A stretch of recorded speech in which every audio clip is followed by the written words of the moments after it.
Hello, everyone. Thank you so much for joining us. Millions of people around the world have pets in their household. Unfortunately, many of the pet care products are made with inferior ingredients or components. Pet food can contain synthetic ingredients and flavors that may do more harm than good to your pet companions. Some of these products, like litters, can contain fragrances made with phthalates that we inhale when scooping litter. And these chemicals are detrimental to our health and the health of our pets.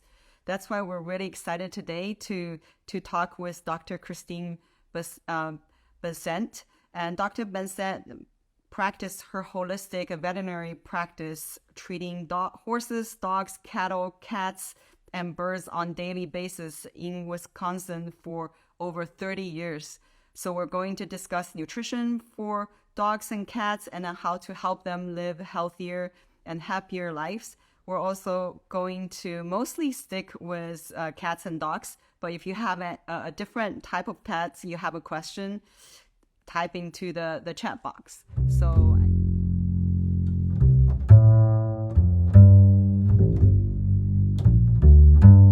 hello, hi, Dr. Bessent. Hi, Jenna. How are you? Good. How are you? Thank you so much for joining us today. Yeah, absolutely. Absolutely. I love talking about all the subjects that you presented. Yeah, this is amazing. We have always just been talking about human health, but pet health is so important, and then we're like so connected to our pets. So this is amazing. Cool. Wonderful. And I think that so many times the people that are really health conscious for themselves understand the benefits of it and then understand why it's important for your animals as well, because cells are cells that are cells, and everything needs nutrition. Absolutely. Tell us a little bit about your background and how you became a holistic pet care expert. Yeah. Well, I'm a veterinarian first and foremost, and I practiced veterinary medicine for I think the first 5 years, and then you know how things come into your life that kind of direct you, and I kept getting patients that came into my practice that I couldn't fix, that I didn't have a pill for, and I didn't have a surgery for, and I felt like I needed more tools in my box. I wanted to be able to fix every animal that came my way, or at least positively contribute to their lives. And I was very fortunate that I had a number of really great holistic veterinarians and human chiropractors and acupuncturists that came into my life and showed me that there's so much more to health and medicine than just what I learned in school. So in the beginning, I took the course in veterinary chiropractic and it was for veterinarians and for chiropractors to learn how to adjust animals. And I took the best training available in the world, and I was practicing veterinary medicine at the time. And I thought, well, I don't want to risk all of my years of education on something that was a fad. So what I did is for the first 6 months, I charged nobody. And I said, just give me the honest truth. I can guarantee you that I won't hurt your animal because I have the best training available in the world. But just tell me honestly, did it make a difference or not? Because if it didn't, it made a lot of logical sense. It made scientific sense. But if it wasn't going to work, I didn't want to ruin my reputation over it. Yeah. And fortunately, every single person would call and say, my horse is better than they've ever been. My dog is better than they've ever been. It's miraculous. And so I went, okay, this is not just a fad, because I was the 62nd veterinarian trained in veterinary chiropractic. So it was brand new at the time. And then all these people that did chiropractic on animals said, well, if you did acupuncture, it's so good. And they would talk about the magic of stomach 36 and the magic of these herbs and that herbs. And I went, oh my gosh, now I need to learn that. So then I went and did advanced training in acupuncture and loved it. And it was, again, amazingly helpful. And I thought at the time, I never want to go on a herb walk. Like, I care about animals. I don't want to know about trees and plants or any of that, except that the only way to really do Chinese medicine is to also add herbs to it. So I went, okay, fine. I'll go learn about herbs as well. So I got certified in chiropractic and acupuncture and Chinese herbology. And then I also thought, well, there's so many things that pets can't tell us that humans can. So I thought, well, I'm going to go learn how to do acupuncture and use herbs on people and see if it's any different. And it was really fascinating because there were things that animals did that reflected they were having an issue, but they couldn't say it to us. So one thing is ringing in the ears. And old dogs, old people get this kind of low grade ringing in their ears. And if you press on your ears, the ringing goes away.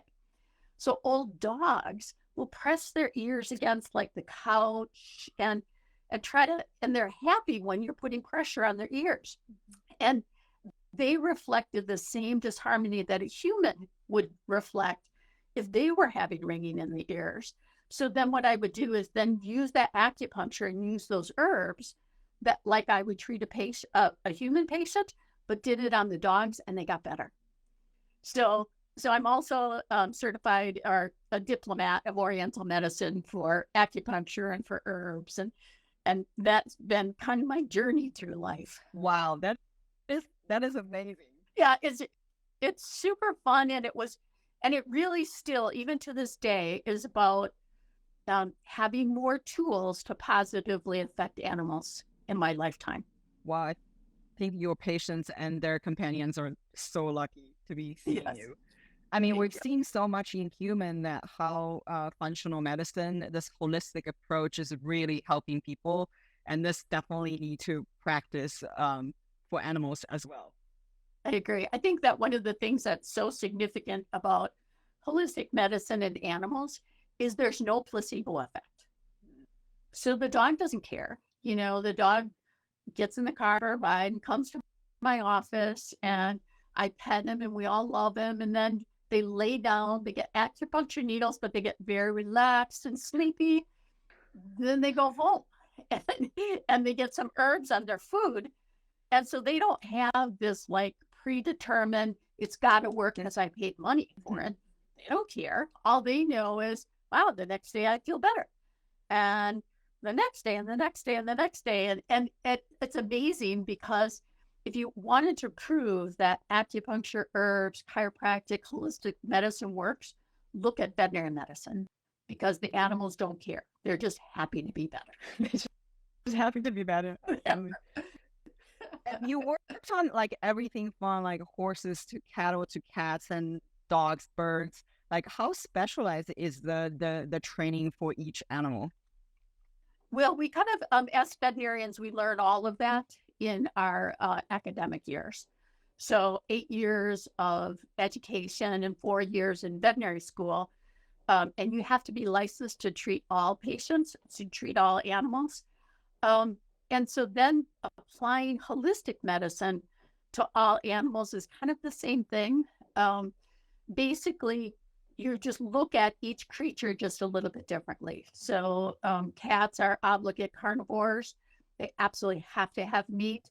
And so therefore, that's a big part of what you do for cattle. A big part of it is the really big creatures that if they slip or fall or twist their hip, they become really painful and it's hard for them to walk, and their size literally dictates what happens to them. And so they get a lot of acupuncture and a lot of chiropractic. So the holistic side of veterinary medicine just kind of folded in beautifully with what I learned in regular veterinary school. That is amazing. We had like a couple IG lives discussing the human microbiome, but obviously human microbiome is very important for pets as well. So how does it play a role in the health of the animals? And, could you help us explain? Yeah, absolutely. The microbiome is amazing. And I know, Jenna, you've been talking about it probably for years and years. And so have holistic veterinarians. But it really hasn't been until recently that we've seen this like massive explosion of solid scientific research into the microbiome and um, how the microbiome affects all the physiologic processes in the body and how physiologic processes or diseases of the body affect the microbiome. And so we're really starting to see some solid science behind why it does. And what we see in almost exactly the same as what we see in animals. I would say, though, and since we're mainly talking about dogs and cats today, the thing that is most significant in the health of the microbiome for cats and dogs is poor nutrition. Mm-hmm. And I would say that this statement that I'm going to say is part of what drives me every day. The bar for pet nutrition is so low. Yeah. Like anything we do can raise their plane in nutrition and can increase the health of their microbiome, which increases the health of their whole body. So just like a human being that is eating fast foods and Eatos, so Doritos, Cheetos, anything that ends with the TOS, and eating heavily processed high sugar foods have terrible microbiomes. That's what happens to pets, but they don't choose it. They would choose healthy food if presented with healthy food, but that's not what they get. They get heavily processed kibble that's very laden in carbohydrates. So it's kind of like feeding a really heavily laden sugar cereal to your child every day and expecting that they're going to live a healthy, vibrant life. Well, same thing happens with our pets. So we see the microbiome really negatively affected by the chronic high carbohydrates in their diet and species inappropriate diets, meaning feeding plant-based proteins to a cat when cats are true carnivores and they need to eat like a cat. They need to eat meat and organs. Are there are there specific nutrients that a dog must have with every meal? You mentioned that cat really need to have like proteins because they're carnivores. What about dogs? I would say that they're not as strict. So they're a scavenger carnivore. And so as such, they have adapted to be able to live with humans, which humans are omnivores. So we tend to eat more, less meat protein and can benefit more from plant protein. So dogs are a little bit more diverse in their ability to withstand changes in nutrition. So I wouldn't say there's any one thing that they absolutely need every single day. So like in a cat needs amino acids, which makes up protein. And arginine is one of those amino acids that if a cat goes more than 24 hours without arginine, they can get so sick they could die. There's nothing like that really for dogs. For dogs, what we see is really more chronic poor nutrition. And that throughout their lifetimes, in the beginning, they have enough reserves, and I would call it chi. So they have enough life force to withstand poor nutrition, just like a kid. A kid can eat cookies all day and still run around and play and be happy. An old lady like myself could not eat cookies all day and feel happy. I would feel terrible. So what we see in dogs is it's more chronic poor nutrition that in the beginning, the high carbohydrates, they're okay, that you can live with it, but you just can't thrive with it. And as they get older, it becomes more and more and more of an issue. Yeah. And it's kind of that snowball effect of chronic poor nutrition. Yeah. So you mentioned like people, feed their dog kibbles, which are high in carbohydrates. So why are whole foods better? Like what are the whole foods that dogs should be eating? Yeah. Well, let's go back to what kibble is. And kibble is a heavily processed dry dog food that goes through an extruder and is subjected to really high temperatures. So not only is it the ingredients that are put in to make that, so they have to make it into a batter. That's what it's called. So they add all of these ingredients and make it into this batter. And then it goes through this machine at high temperatures that forms it into those little balls. And you need carbohydrates to make it form into those balls, sugars to hold it together. And then after it comes out, then they spray it with palatants and they spray it with fats. And that is what goes into that bag that then you scoop out and feed to your dog every day. So it's not just the process that's not good, because a high heat process like that damages so many things and causes so many toxins in the food. So there's acrylamides, there's advanced glycogen end products that are happening from the process.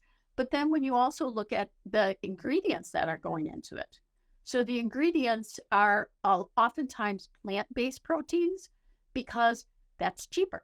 So you can sell a bag for 50 cents a pound if you use plant-based proteins versus using meat-based proteins. So that's the bar that's so low, not only in the ingredients that go into it, but also in the processes. So when we talk about whole food tends to be in the category of raw or air dried or freeze dried or refrigerated. So those are real foods. So instead of being a meat meal, it would be chicken breast or chicken necks or organs or beef liver, all really wonderful, healthy, vibrant foods.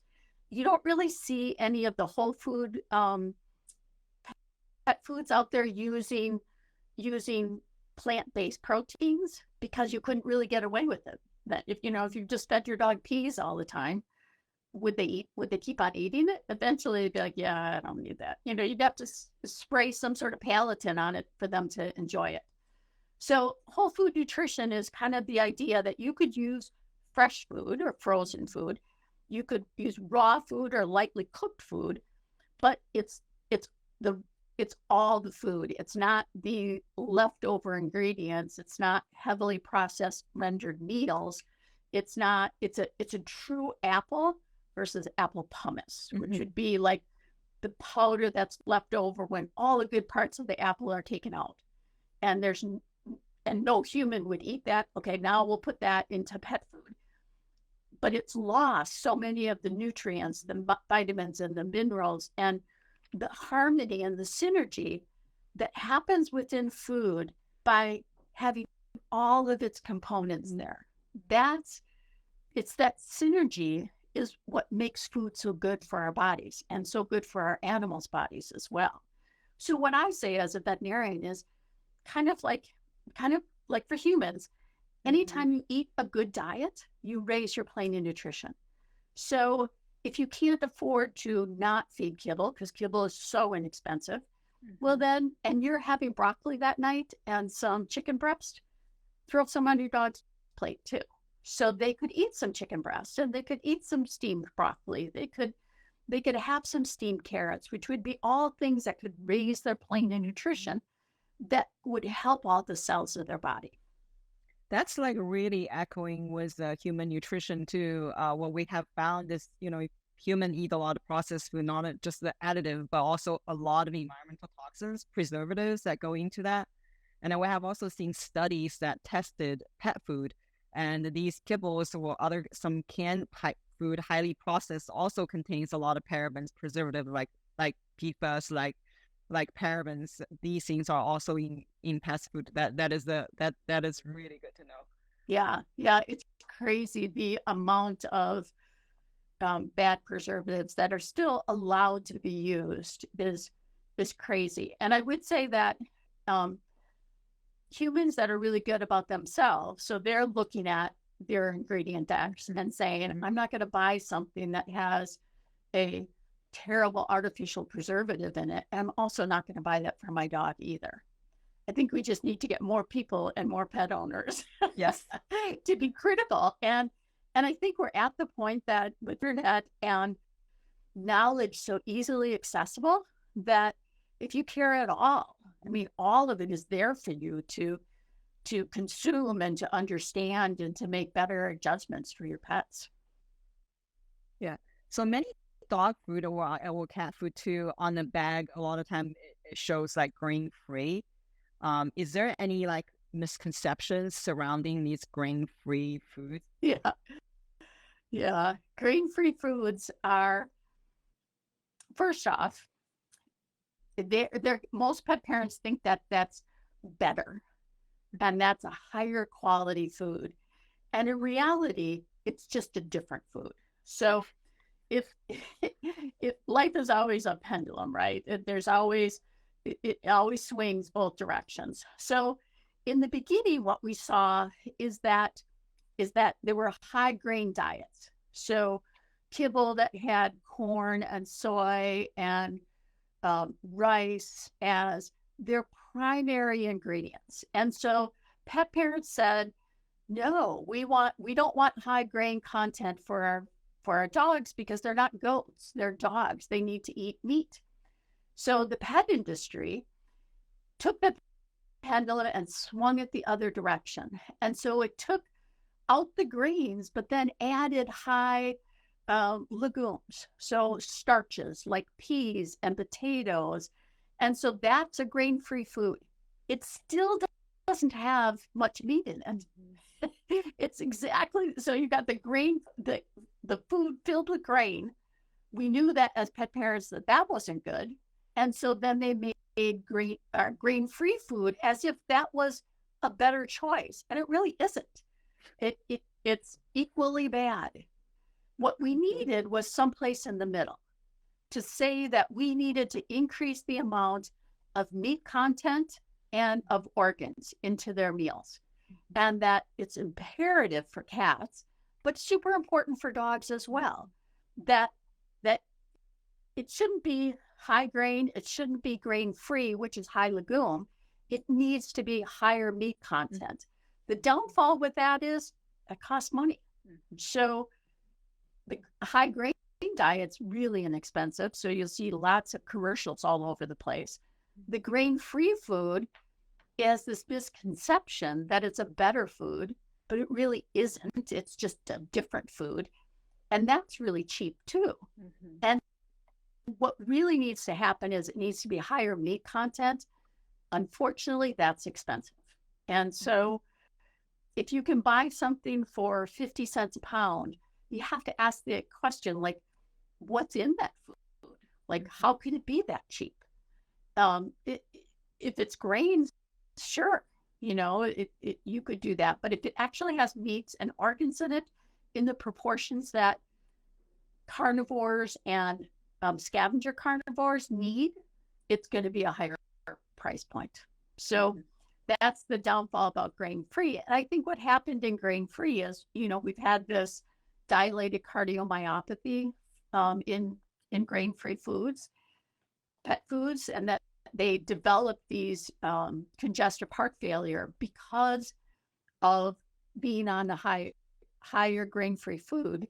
And we don't know for sure yet, but it does seem like something in the high legume content was affecting the taurine level of these dogs. And as soon as the pet food industry started adding taurine to grain-free diets, which taurine is one of the primary amino acids in meat.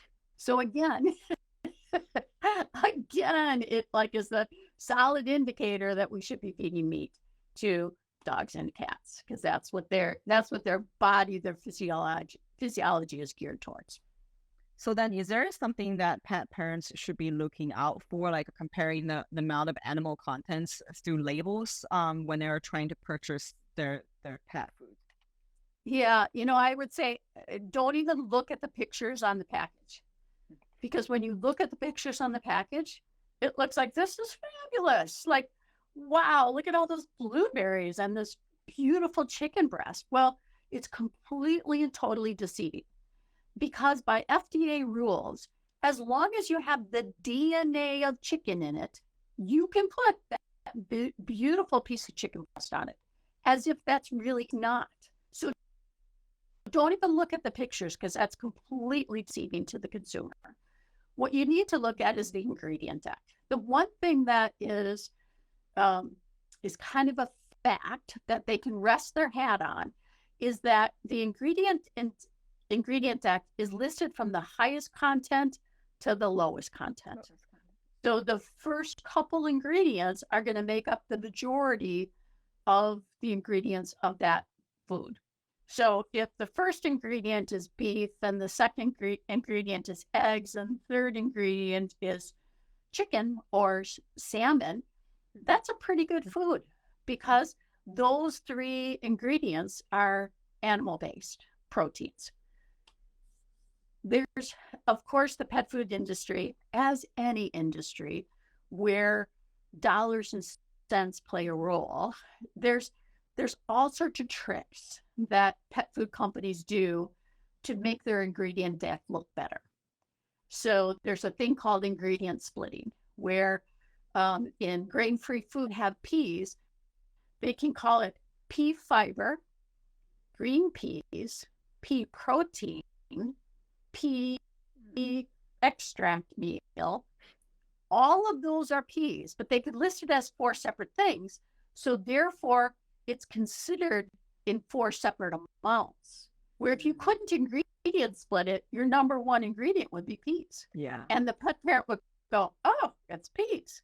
So there's a lot of confusion and deceit that still occurs. So your best way is to call the manufacturer.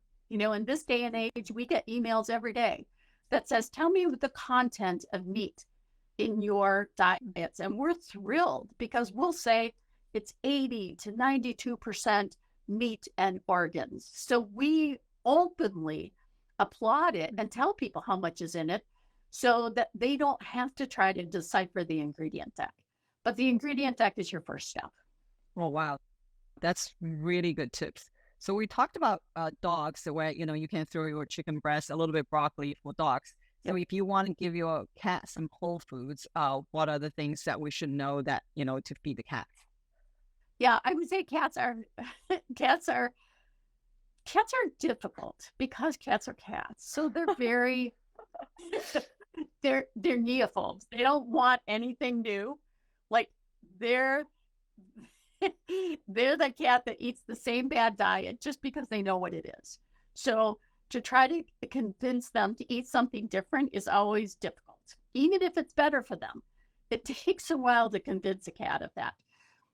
But for cats, it's all about adding meat content to their diet. So it's about adding skeletal meat, which would be like chicken breast or duck meat, but it's also adding organs. So liver and kidney and heart, and adding more organ meat to their diet as well. So if I was having a dinner with the chicken breast and the broccolis, I would give them cut up little teeny pieces of chicken breast and put that on their kibble and let them eat that, or add that to their wet food that you're feeding.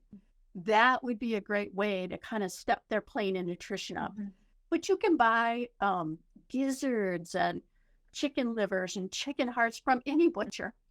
Go to a butcher and get some raw ones. And if you're uncomfortable with the raw, lightly cook them and then feed them to your kitties. And anything you do will raise their plane in nutrition. And kitties are carboholics. So being a carboholic myself, I appreciate the love of carbohydrates.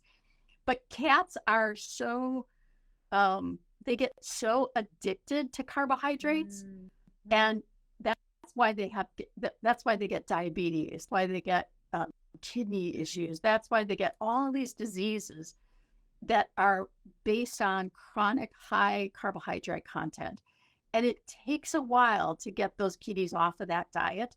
So it could take a year to get a carboholic kitty off of a dry kibble diet and onto a healthy diet, which is hard for a lot of people to do. And my job is to just keep on telling people, be patient. They'll get it eventually. They'll figure it out, that they feel better with it, but it takes time. I can definitely tell my cats are like super into dessert. Exactly. I know. And I think that's how they've gotten to the point of having such poor nutrition, is because they will eat that. And once they start eating it, then they're reluctant to change to anything else. But if you see the difference between a cat that eats kibble or even canned food versus a cat that eats healthy whole food, so raw food or freeze-dried food or air-dried food, those animals are completely different on the scale of health. That healthy cats will look as beautiful at 15 as they did at 5 when they're eating good food versus cats that aren't being fed good food. So it's worth it, even though it's difficult. Absolutely. So we talked a little bit about microbiome. So what can a pet stool tell you about the state of their health? Oh boy, that could be a whole conversation in itself. But the stool really is a mirror to what's going on within their body. So if the stool is way too soft, you know that they're not fully digesting. So water is coming back into the colon where it should be drying it out, but it's not.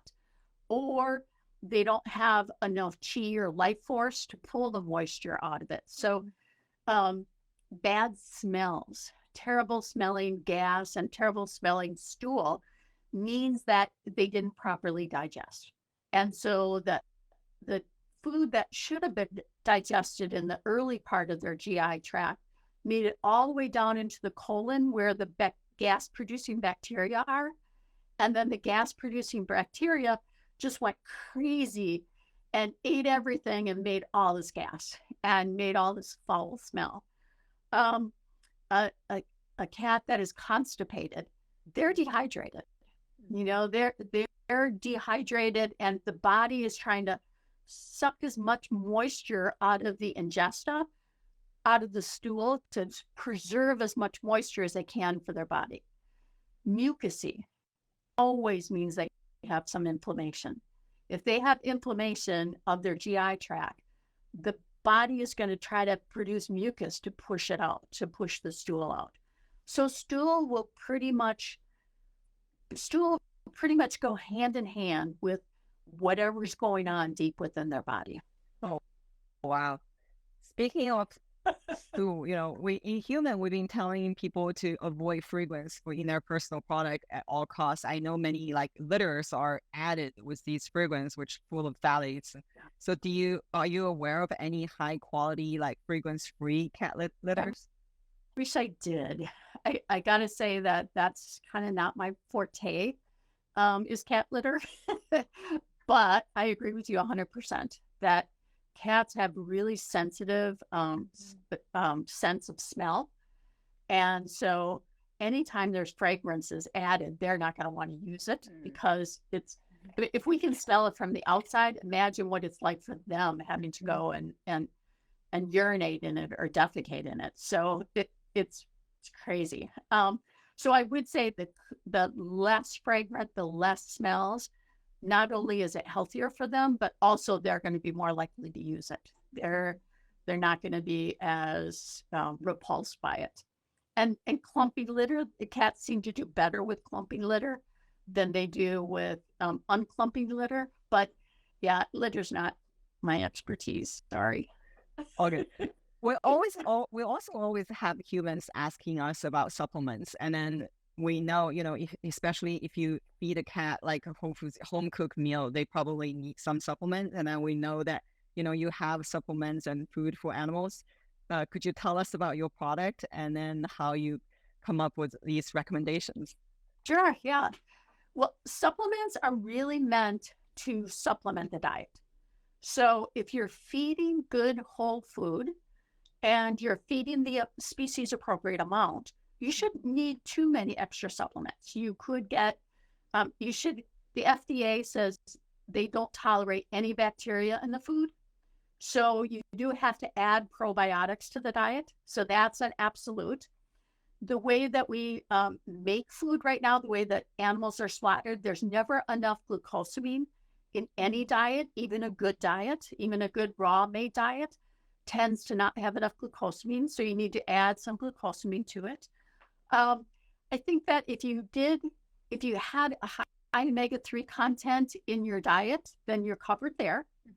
Boy, and then it comes down to things that change as the animal ages. So as we age, we stop producing as much antioxidants in our bodies. So older pets should get an antioxidant supplement. Um,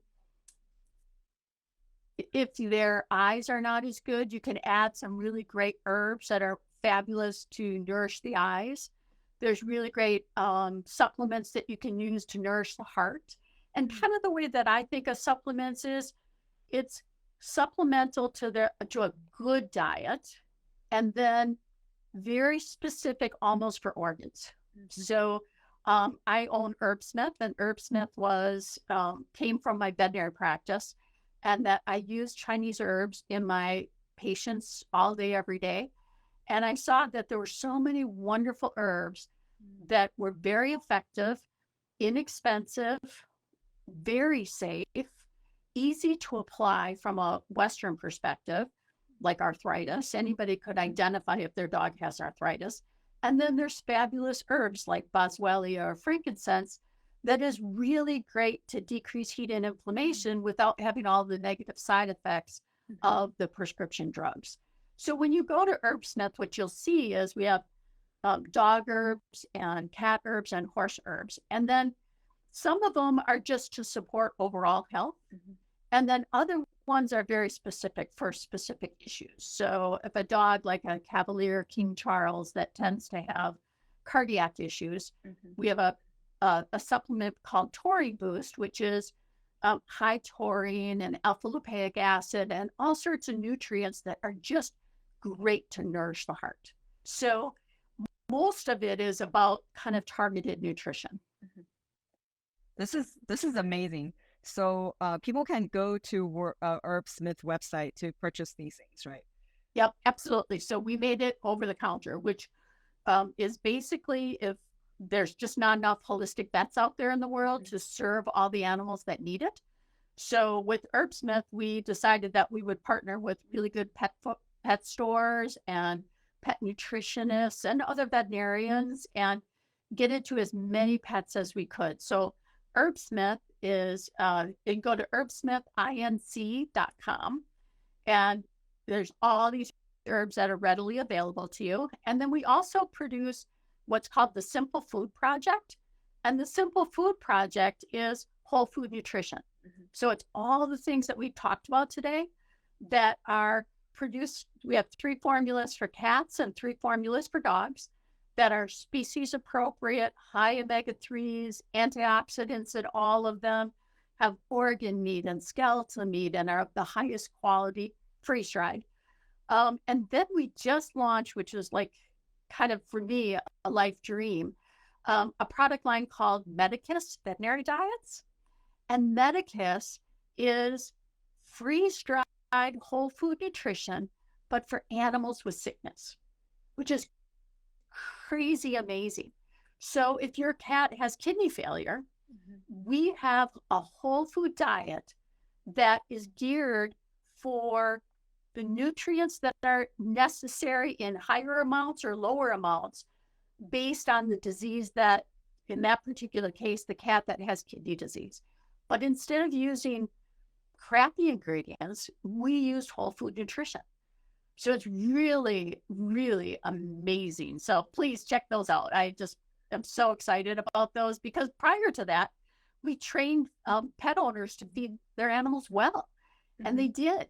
And then when they got sick, they're like, oh, I guess I have this crappy bag of processed pet food that has poor ingredients. And pet parents knew that wasn't the answer, but they had no other tools. Yeah. So kind of going back to my very original thing that I was trying to develop more tools in my toolbox to help more pets.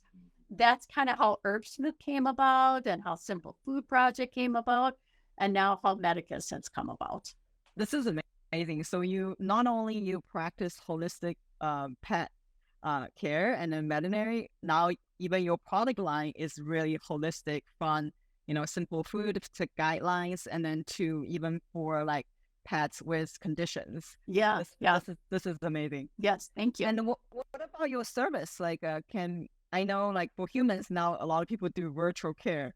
Could pets be doing virtual care? Well, And can people see you? yeah. What we do is called Curate the Bowl. So when you go to HerbSmith, there's a quiz that you take. And so you'll put all the information about your dog in there, like how old they are and what breed they are, and then what you're feeding them, any supplements you're doing, what your problems are, and then all the details of your problems. And every day I look at those personally and then pick out what food would be good for them or what supplements would be good for them or make a recommendation that maybe they need to go to a veterinary chiropractor because they could fix the chewing on the paw because it's really a nerve stimulation to the paw. So that's the way I go about it. So every day I do, 20 to 30 of those Curate the Bowls. And then I make recommendations, and then we see in 6 weeks or 6 months how they're doing. So I don't really practice where I see patients every day. I really do this by, doing the Curate the Bowl and by doing consultations with other veterinarians or consultations with nutritionists it's really fun. This is my retirement. It's watching all these businesses. But it's much better because then people actually have access to your knowledge. Yeah, and a lot of people now I'm and their pets can benefit from this. Yeah. What drove me nuts is when people talked about stuff, and then you're like, I'm such an action person. I'm like, okay, now what do I do? Nothing. There is nothing. Where I feel I like start with the solution first, and then say, okay, now we've talked about this. Now go get Simple Food Project. Now start feeding your animal better. Absolutely. Thank you so much for what you do. And thank you so much for sharing all this knowledge. We're going to include all this information in the LinkedIn bio promoting this post. I know we have a really great turnout today. People showing up. So I encourage everyone to follow Dr. Chris Bessent, and we'll have all the information there. So thank you so much. Thank you. Have a good day. Thank you. Bye.